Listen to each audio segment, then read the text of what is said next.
Sean Payton. It ain't so cushy down there on the football field, isn't it? Go back to being a commentator on Fox, just like you were last season. I'm just kidding. Well, I think anyways. This is Sports Guy talking that you guys are watching and listening to. I am Dustin Tran, your host, as I am here today to talk about the Broncos defense allowing 70 points to the Dolphins as they got killed by 50 points. Even though Sean Payton was brought in to turn around the Broncos, he has failed to do so as the defense looks like a colossal failure. In fact, it has gotten so bad to the point where the Broncos look even worse than they did last season. Before I say anything else though, I want to present you guys with a topic question. So here it is. Will Sean Payton be able to fix the Broncos? The short answer to this question is no. He will not be able to fix the Broncos. The long answer is going to be a lot longer to explain for why Sean Payton will not be able to fix the Denver Broncos. I say this because the Denver Broncos are truly a dysfunctional organization from the top to the bottom. You got the new ownership in Denver. They seem like they're not going to be very good at what they're doing because they seem to be going for more flash over substance. It seems like they're not really trying to build in a culture whatsoever.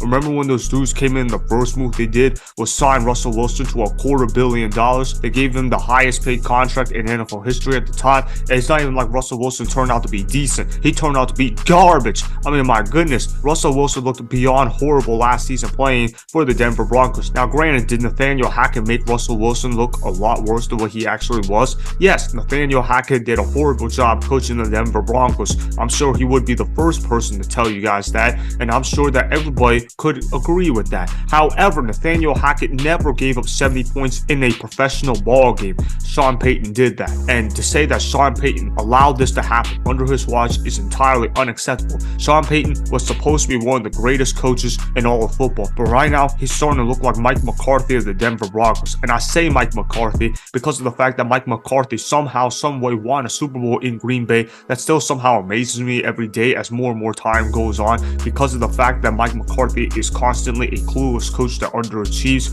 when the situation is at its highest in terms of pressure.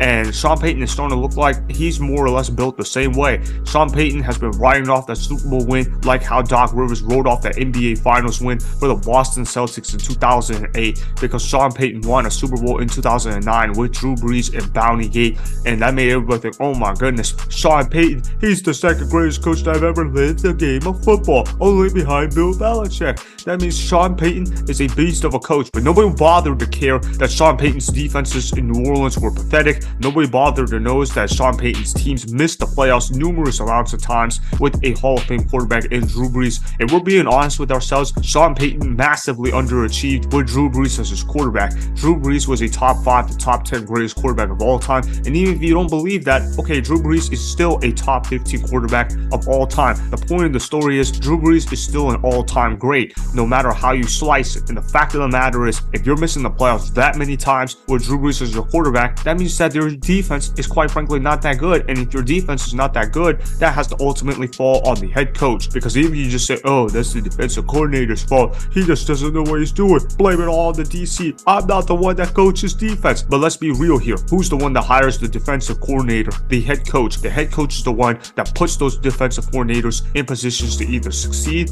or to fail. And the sad part for the Denver Broncos is they actually had a defensive coordinator that was very successful for them last year. They had Elijah Evero. He was actually pretty good for them last year. Now, granted, was he the best defensive coordinator in the league? No, he wasn't the best, but he was very good at what he did. He's the only reason why the Denver Broncos even won any of those games last year. He's the reason why the Denver Broncos even managed to get to 5-12. Without the help of Elijah Evero, the Denver Broncos might have legitimately won 0 games last year. That's how bad the Denver Broncos offense was. And for Sean Payton to get rid of Elijah Evero just simply because he didn't have connections with him, shame on you, Sean Payton. That is nepotism at its finest. And then you look at who he hired. He hired a former head coach that got fired by no less than the Denver Broncos. The Denver Broncos actually rehired a dude that they fired not too long ago, because Vance Joseph used to be the head coach of the Denver Broncos from 2017 to 2018. He was god-awful in Denver. But you know what? The Denver Broncos were like, oh yeah, let's get Sean Payton. Let's throw record-breaking money at him. Let's pay him like he's a franchise quarterback. And then on top of it, let's go ahead and get Vance Joseph, a guy that failed in Denver as a head coach. Now let's hire him as a defensive coordinator. And what happened? He broke the defense. This dude caused the Las Vegas Raiders offense to actually look good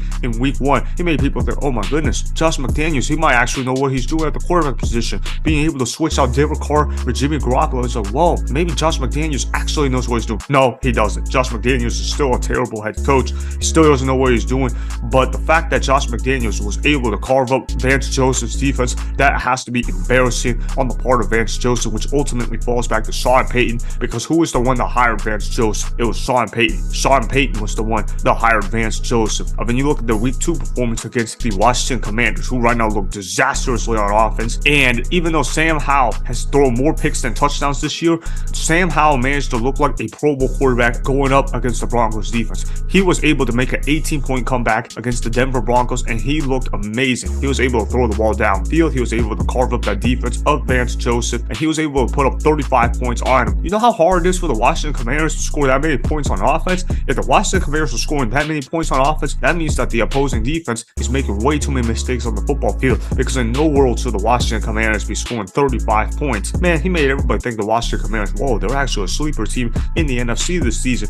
But the Washington Commanders, they just got smacked to the Buffalo Bills, an actual opponent. So when you look at the Denver Broncos, they just look like a disaster win. And then, of course, what happened yesterday. If you guys remember last season, Sean Payton talked a lot of smack about Tua Tagovailoa. This man said Teddy Bridgewater. Yes, we're talking about that Teddy Bridgewater, aka choke gloves. I call him choke gloves because he wears two gloves on both of his hands, and he is unclutched when it comes to under pressure situations. Anyways, the point is, Tua Tagovailoa was predicted to get benched by Sean Payton. This man said Teddy Bridgewater was going to replace Tua Tagovailoa in the starting lineup in Miami last year, and man, could he have not been proven more wrong. And Tua Tagovailoa was like, okay, I'm gonna take that personal. Let me go ahead and throw for more touchdowns than incompletions. Let me go ahead and throw for over 300 yards, and more importantly, let's beat our running backs to football. Their running backs combined to score for 7 touchdowns in one game. No, I didn't misread that. It was 7 touchdowns. A. Kane, I believe that's how you say his name, rookie running back for the Miami Dolphins. He scored 4 touchdowns, rushed for over 200 yards. Of the Raheem Mostert had 3 touchdowns yesterday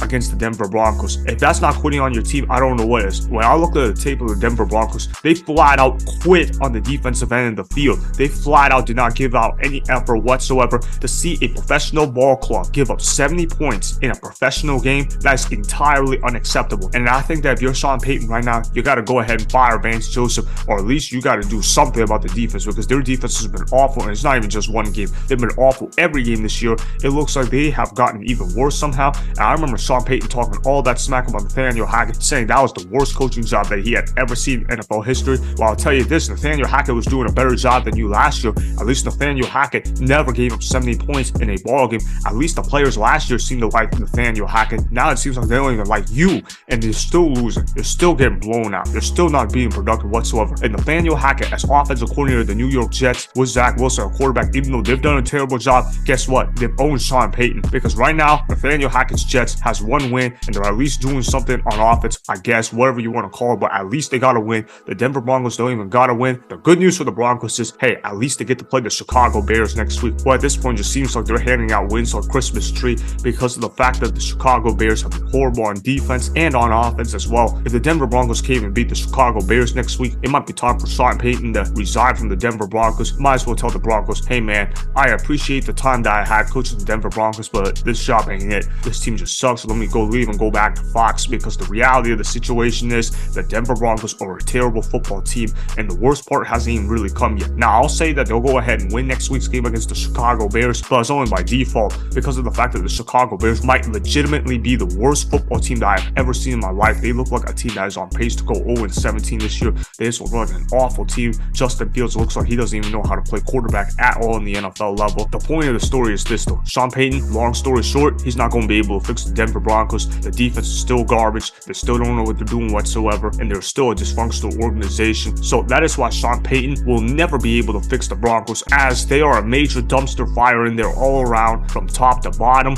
Remember, go ahead and subscribe to Sports Guy Talking, like the video, and please comment down below. If you guys do that, I may shout you guys out in my Instagram story every Monday.